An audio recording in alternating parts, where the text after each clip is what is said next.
So good afternoon, everyone. In the last lecture of design of machine element subject, we have discussed the basic function of spring, application of spring, use of spring in the different mechanical component, and different types of spring. And then we wanted to come up with the basic design procedure of the spring. And before we start considering the different design procedure, we need to understand how the load is being acting on the spring and how it is being deflected. So once the force load is acting on any component, we are aware about the stresses are generated. And in case of spring, we also need to consider the deflection. So there will be some relation of the forces or the load acting on the spring and the stresses generated, or you can say the deflection of that particular component, deflection of the spring. So relation between the stress and deflections in particularly design of the spring is very important to understand. And so it is important, we are going to start with the stress deflection equation today, which is the most important part once we started design of the spring.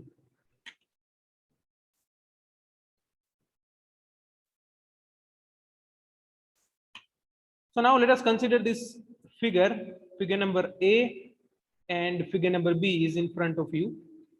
There are two basic equations for the design of helical spring. Right now we are focusing on the helical spring only, right? One is the load stress equation and the other one is the load deflection equation. As I told you, because of the load is acting on the spring, the stresses are generated. So there will be some relation between the load and stress, and because of the load is acting on the spring, there will be a deflection. So these two equations are very important.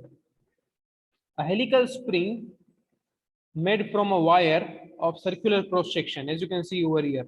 Here you will able to see the cross section of the spring is circular, pi by 4d square, as you can see the circumference.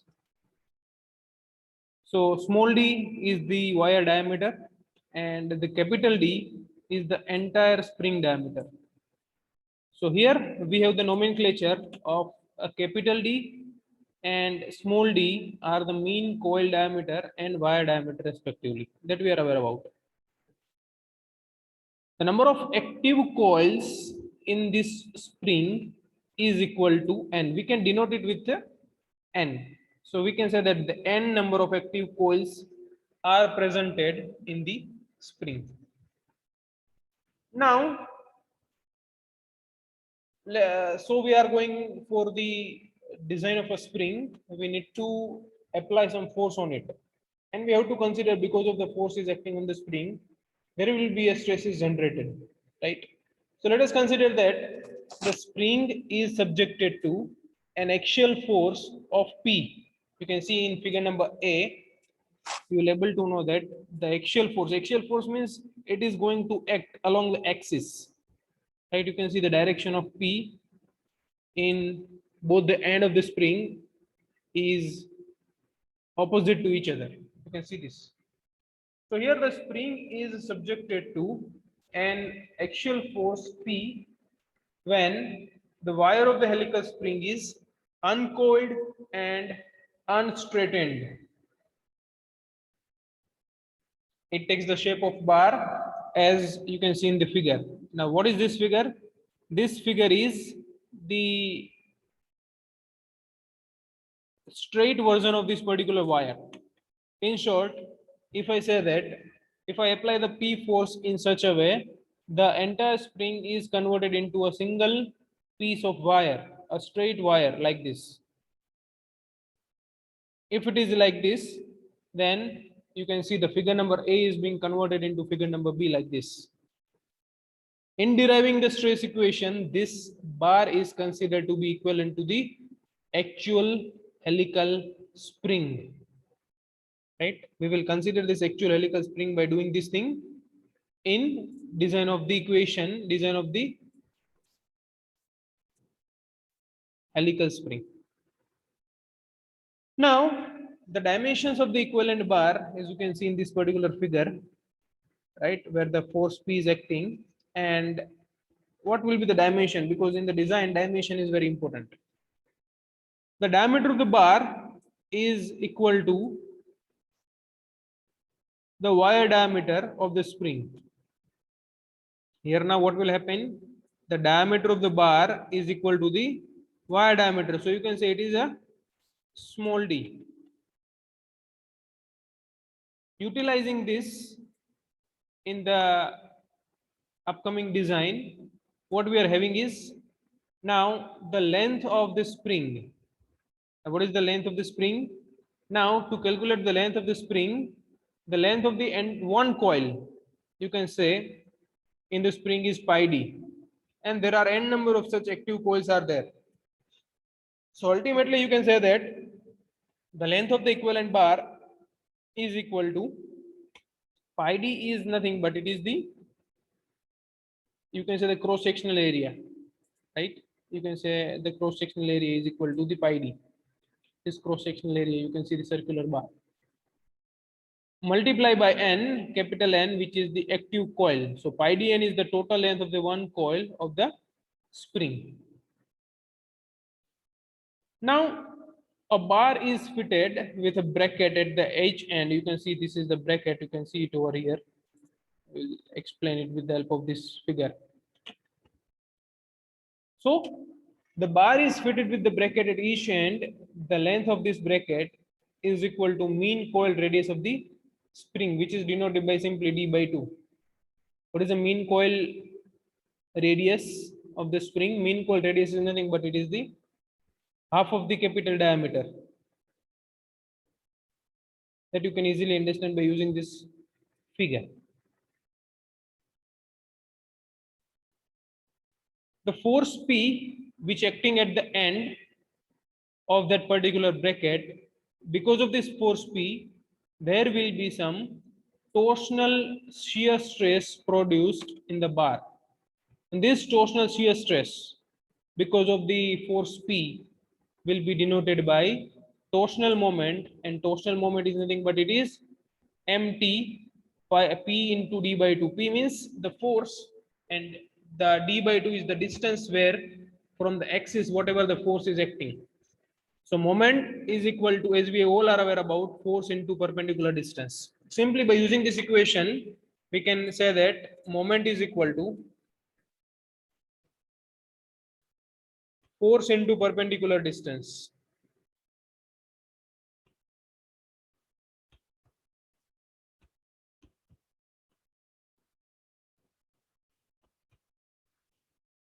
So what is the value of force here? Force is equal to P, and the perpendicular distance from the force to the axis from where you are calculating the value of distance is equal to d by 2. So you will get your torsional moment by using this relation. Now we don't want the moment, we are focusing on the stress, because we wanted to know the stress deflection relationship. So we are focusing on the torsional shear stress, which is given by which equation, which is given by this equation. Torsional shear stress is equal to tau 1 16 mt upon pi dq. This is the equation. I think you will be remembering this equation. The same equation is given in the design data book. You can take the reference from there also. So torsional shear stress is what you can use this equation and calculate the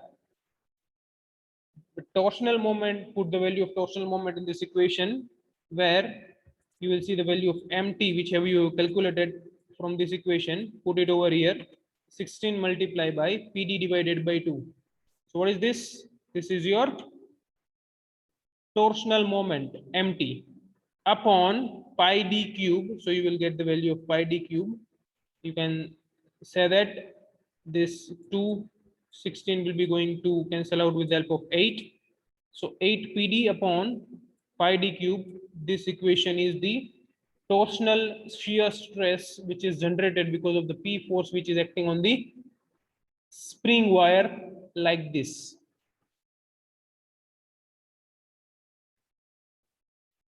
So this equation is very important, the equation of torsional shear stress.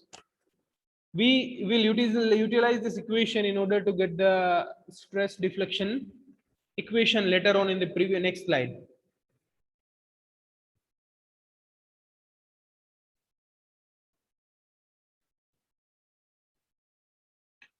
So this equation number A, V is very important. 8 PD, P is the force, D is the capital diameter, right? Capital diameter means it is the diameter of spring, not the diameter of wire. Small d is the diameter of wire. So we will remember this equation number A, right? And utilize this equation number A in the later phase when we wanted to analyze the different stresses in the spring wire whenever it is subjected to the pure torsional stress, then direct shear stress, and if in case it might happen that the combined torsional as well as direct and curvature shear stress we have to consider, right?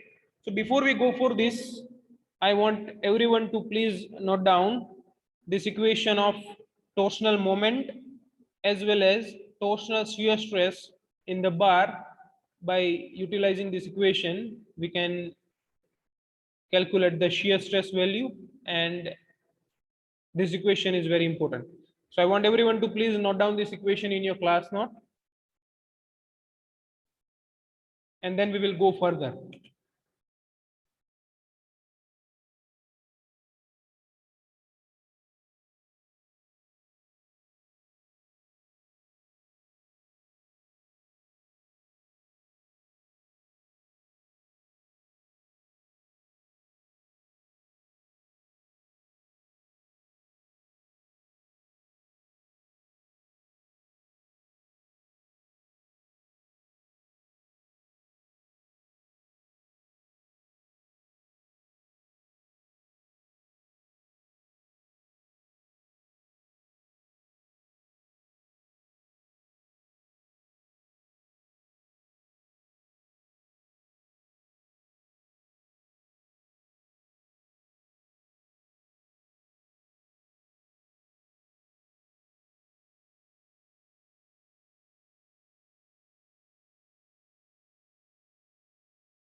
So you please do raise your hand if you have noted this.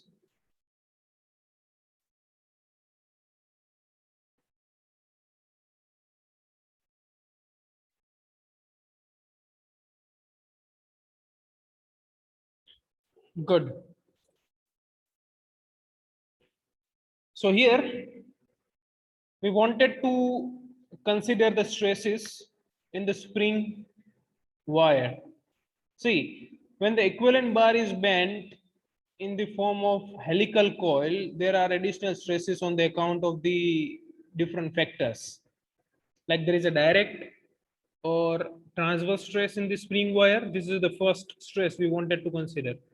And the second one is when the bar is bent in the form of coil, the length of the inside fiber is less than the outside fiber. See, you assume or you visualize this thing in your mind. If you are having a straight wire, then you wound that wire around any portion and you see the cross sectional area. What will happen inside fiber?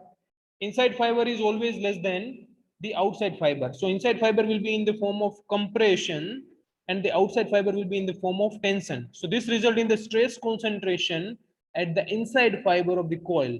And then what will happen? The resultant stresses consist of superimposition of a torsional shear stress, direct shear stress, and the additional stresses due to the curvature of coil, and the stresses in the spring wire on account of these factors are you can able to see in the figure.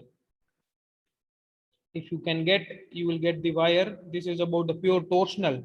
Torsional means you are only allowing this wire to turn because of the torsional moment. The wire will be having this much stress is generated. If it is directly shear stress, the upper portion or you can say the upper half of the wire will be having the stress is like this, and the combined torsional direct and curvature you will have this kind of effect. So what is the effect of the stresses, right, in the equation that we wanted to see? See, this equation is very important that you have written in your book, 8 PD upon pi d cube. Right, this equation, I have kept this equation number A here for your reference. Right, I'm keeping it over here for your reference. And this equation A, which you just write down in your book, equation of tau 1 shear stress. This equation does not take into consideration the effect of direct shear stress and the stress concentration due to the curvature effect, right? This equation is there, right, which will give you the value of shear stress, but there is no information regarding the stress concentration is there in this particular equation. So this equation is required some modification. This modification is because we wanted to consider the stress concentration. So we will assume two different factors to consider or to modify this particular equation. One is the factor to account for direct shear stress, which you can consider as a Ks. And the second factor is the factors to account for stress concentration due to the curvature effect.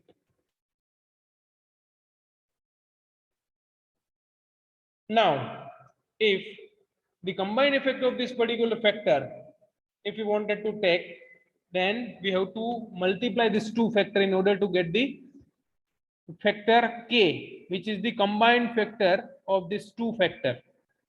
And this factor K is going to consider by combined effect of these two particular factors. So K is equal to Ks into Kc. Ks is the direct shear stress and Kc is equal to the factor which is because of the stress concentration in the wire. So now we will utilize the value of K in the equation, and for that you can see the equation, the direct shear stress in this particular equation, we wanted to calculate the direct shear stress, and the direct shear stress is already calculated by using the equation force into force divided by area, right? We can remember this equation. The direct shear stress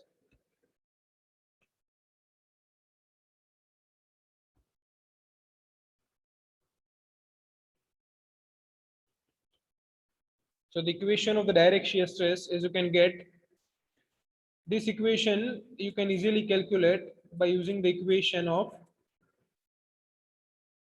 force divided by area in which the force is acting on, right? So force is equal to P, as we all know. The value of the force is equal to P, and the area of the wire is pi by 4 d square, where small d is the diameter of wire which you have to consider. Now you can take this value of 4 in the upper side, so it is 4P divided by pi d square, and you can use the value of equation of tau 1 over here in order to get the value of tau 2, right? So what is the value of tau 1?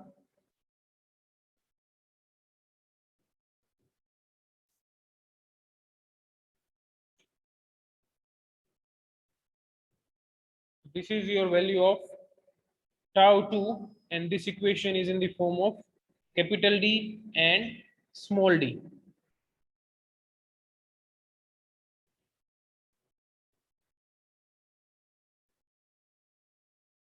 So you are remodifying this equation in the form of tau 1. Why you are doing this? This equation is similar to this equation, right? What you are doing is you are multiplying. See, this is what you have to understand in a proper way. You are multiplying this equation by 0.5, so 4 will become 8. That's it. And the other thing what you are doing is you are multiplying and dividing with small d over here. Why? Because you wanted to get the value of small d cube in the denominator. One more thing you have to consider is you have to get the value of, you can see here, capital D. So you are multiplying and you are dividing the value of capital D in the equation in order to get the 8 PD pi d cube, because that you want to consider in the form of tau 1. So here you can put the value tau 1 in 2.5 d upon d, right? So this is what we have the equation of B. You have to remember these two equations, and these equations are very important. This is equation of tau 2, and this equation is for tau 1. So now we have the equation number A and equation number B is in front of you, and superimposing the two stress equation A and B, we will get the resultant shear stress which is generated in the spring by utilizing this equation tau 1 plus tau 2. What is the value of tau 1? We have the equation 8PD upon pi d cube. This is the equation of tau 2, where you can take the common of 8PD pi d cube. Right? We wanted to later take it common, so we have kept this equation in the form of this. So here the equation, final equation which we are getting here is 8PD pi d cube multiply by 1 plus 0.5 small d upon capital D, which is nothing but it is stress concentration factor, which is generally denoted by Ks, and the value of Ks is what we are multiplying with respect to tau 1, right? Is nothing but it is the value of your Ks. Here capital D divided by small d is equal to C. So you are rewriting this equation, capital C is equal to capital D divided by small d. So you are putting the value of capital C in this equation in order to modify the value of Ks. Simple but very professional equations, right? Where you will get the value of resultant shear stress in the spring wire by using this equation. ask if you have any query regarding this equation, right? Otherwise, you please give the feedback by raising your hand that you have understand this. Please you do, if you understand this, you please do raise your hand. So I feel go further in this. Or in case of any query or any doubt regarding this equation, you can ask in the chat box. I want the response from each and every participants, those who are attending the lecture. Based on your response, I will note down your name and will consider the attendance based on your response only. The active participation during the lecture is required.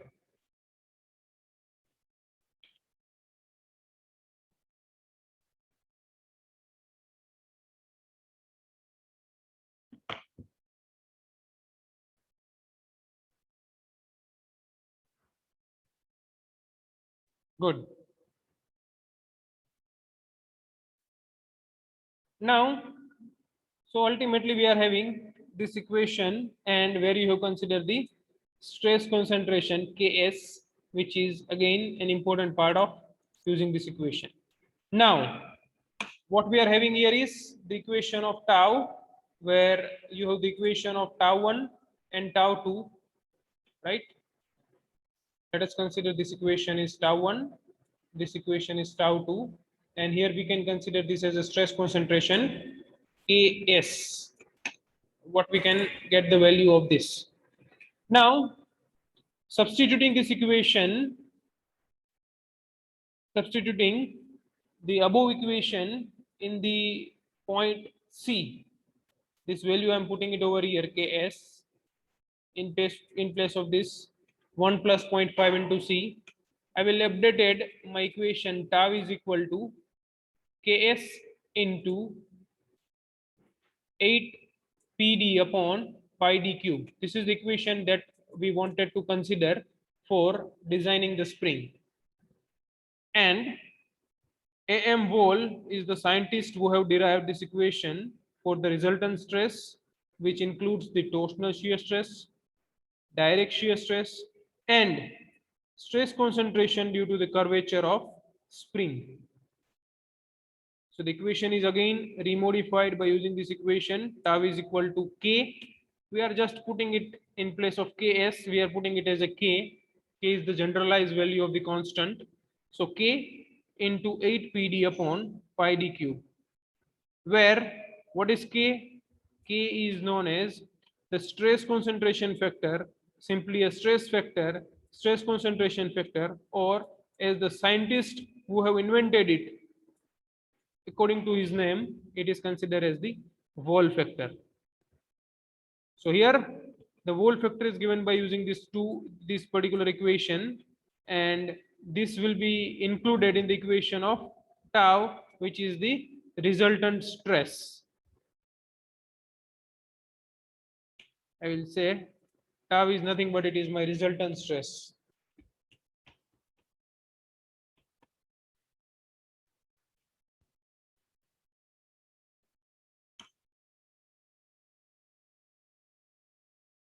So you will get the value of the resultant stress by considering the torsional shear stress, direct shear stress, and the stress concentration factor, stress factor, wall factor, whatever you will say, by multiplying the value of K with the simple equation of 8 PD pi d cube.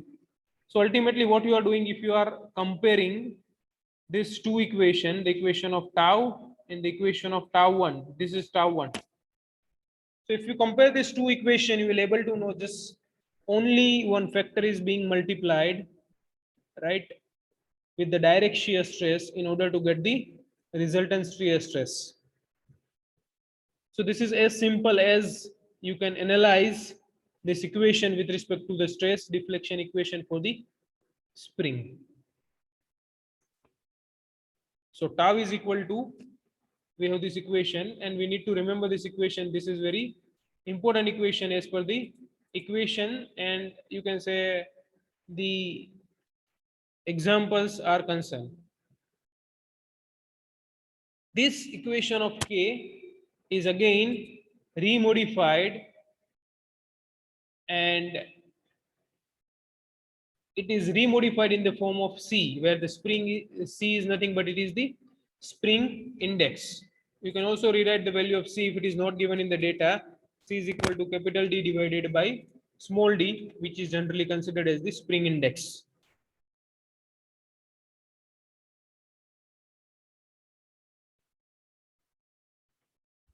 Moving further in the same theory, the wall factor K, which provides a simple method to find out the resultant stress in this spring.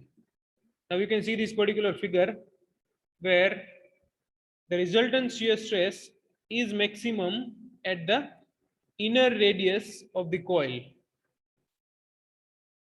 And in the normal application, the spring is designed by using the wall factor when the spring is subjected to fluctuating stress. Again, two different factors are used. One is the Ks, and the other one is the Kc. You can use these two factors again while the spring is subjected to fluctuating stress. Fluctuating means the value of the load which is acting on the spring will be changing simultaneously. Continuously it is changing with respect to time, with respect to cycle. Right? So here you can consider these two other factors in case of you are dealing with the fluctuating stresses, fluctuating load acting on the spring. The angle of twist theta for the equivalent bar is also given in the figure, but we can consider this whenever it is subjected to the torsional load.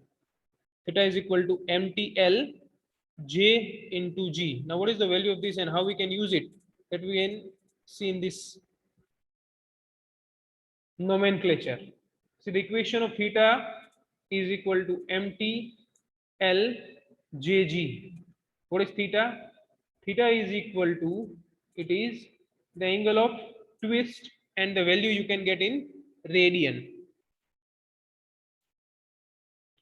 MT, which is the torsional moment, you can calculate the value of torsional moment by using the force into perpendicular distance. This relation will give you the value of torsional moment, PD by 2.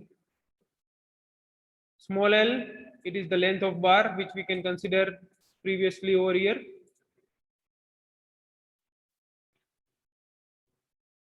Then we have J, capital J, which we can consider as the polar moment of inertia, pi by 4, sorry, pi d raised to 4 upon 32.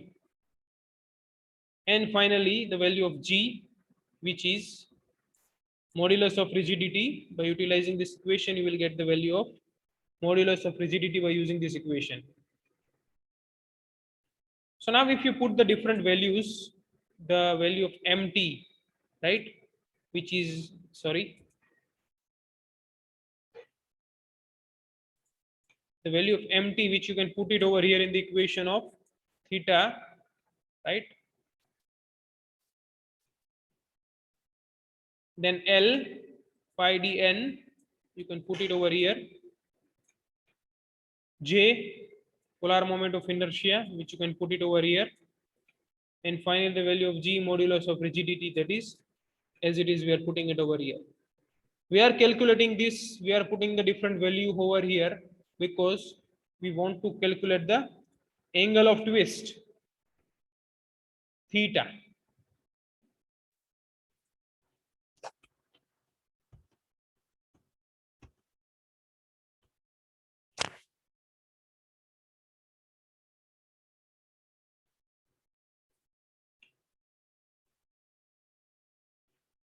So if you simplify this equation, you will get the value 16 p d raised to square capital N upon g d raised to 4. This equation will give you the value of angle of twist.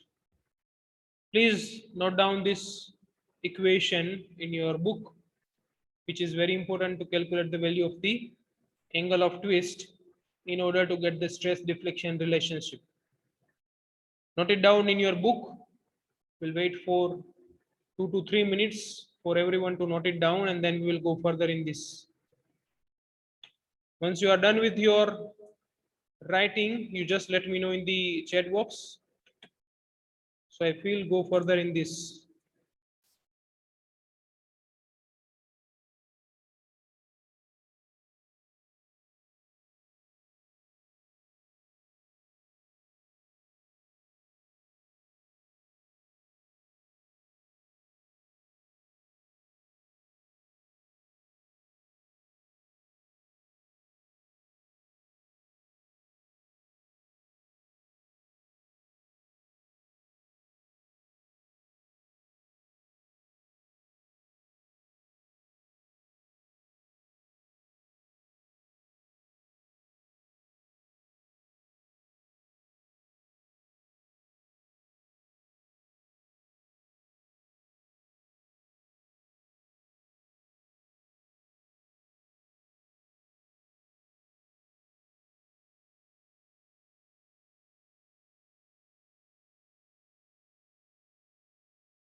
Fine. So it is noted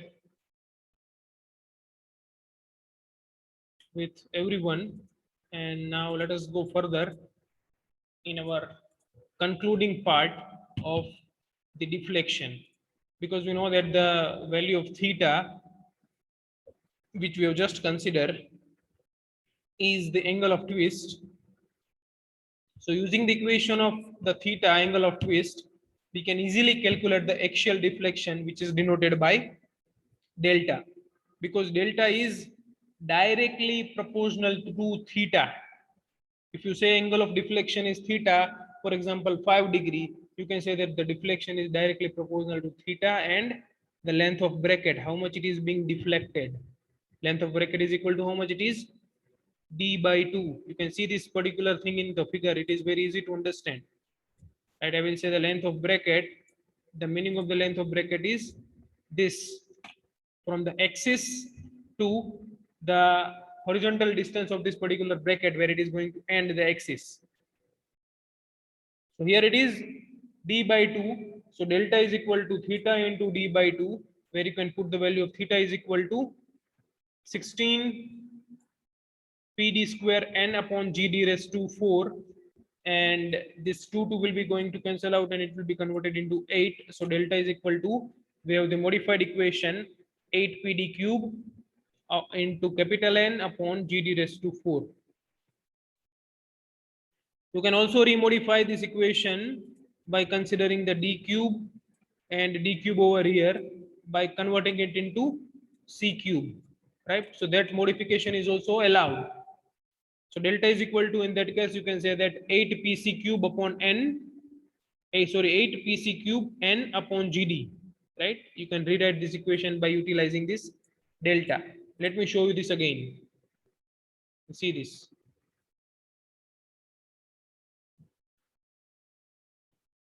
The above equation is called the load deflection equation, right? This equation what we are having, and the rate of spring, which we can generally consider as the stiffness, right? K is equal to P upon delta. P is equal to what? It is the whatever the load is acting on the spring load, and the delta is nothing but it is your deflection. K is equal to GD raised to 4 upon 8 d cube into n. If you compare these two equations, you'll able to know that when the helical spring is cut into two parts, the parameter G, D means small d and capital D remains the same, and n becomes n by 2. If you cut the helical spring into two parts, but that you have to consider how you are cutting it, that you are cutting it throughout the plane or throughout the axis, right? So it is observed from this equation, from the equation of small k, the stiffness k will be double when you will have the value of n becomes n by 2.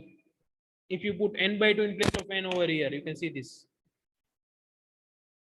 n by 2, if you can put it over here, the 2 will go in the upper side and this k becomes 2k, so it will be doubled, right? So you can consider this value by observing this equation, that delta deflection is directly proportional to force, or vice versa, you can say that the force is directly proportional to the deflection.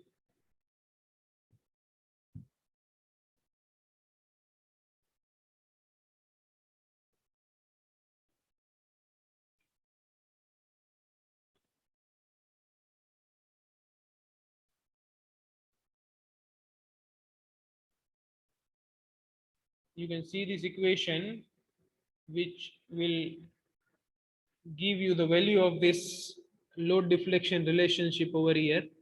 So here this graph is very important to understand, where you will able to understand the load is directly, or you can say linearly proportional to the deflection of spring. Let me show you where is the load and where is the deflection.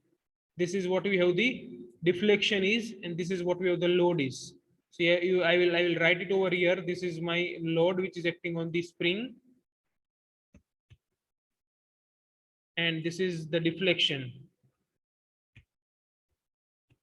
And if you analyze this load deflection diagram, you will able to understand whenever I will increase the value of load, the deflection of the spring is increased like this in a linear manner.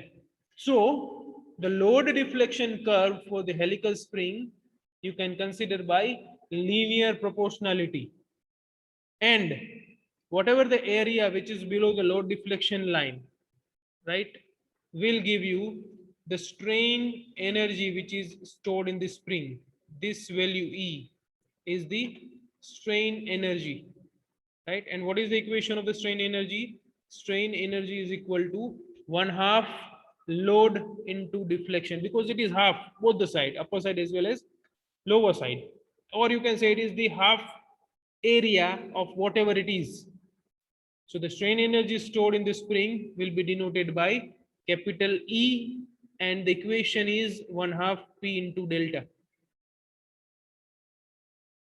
So the area below the load deflection line will give you the strain energy stored in the spring, and the equation is in front of you. Assuming that the load is gradually applied and the energy stored in the spring is given by which equation? Area below load deflection line. So how do you calculate this value? You can calculate it by just using the geometry. Geometry is equal to area of the triangle. Which triangle I'm talking about? This triangle O A B, which is considered by using this equation. So this triangle area can be given by using this equation: 1/2 OB into BA, which is nothing but it is delta into P.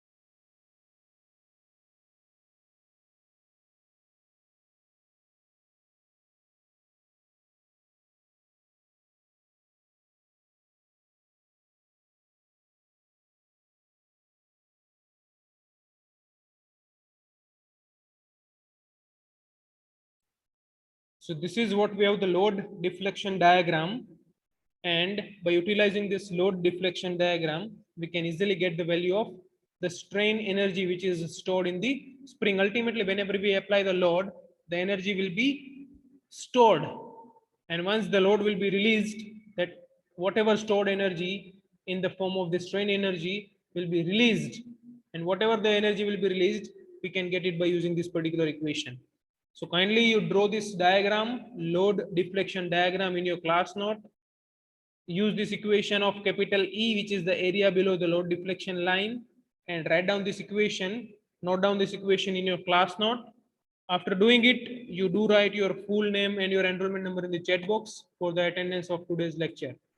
After writing and drawing this particular thing which is in front of you right now, you can write your full name and enrollment number in this chat box for your attendance. I want to confirm it, and then you should write.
So once you are done with this, you do write your full name and your enrollment number in the chat box for the attendance of today's lecture, and we'll see you in the next week with the continuation with this from the next lecture. Thank you. Thank you very much, everyone. See you in the next lecture.